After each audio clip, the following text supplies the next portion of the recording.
אנשים נהרגים, אנחנו מתפללים, יש סטטוס קוו, אבל להם מותר הכל. הפגנות, כלבים, נביחות.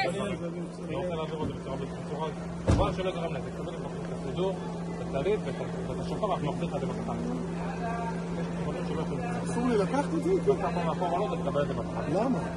אני ככה. אתה יכול להביא את זה גם לא כמובן. יש לך דברים נוספים עליך? טלפון. טלפון, אז תביא גם את הטלפון. מה פתאום? יכול לקרוא. לא. הפלאפון שלי. אתה רוצה, אתה גם יכול להעביר את זה להם. בסדר, בוא. בתחנה יש את הכל. יש דברים שלא יכולים תעביר זה, יאללה, בוא נצא, בוא, עזוב, שלח אותם. כבר לא. אני ביקשתי כבר מספיק פעמים לפני. רבותיי, 6 דקות, הכל בסדר, 6 דקות.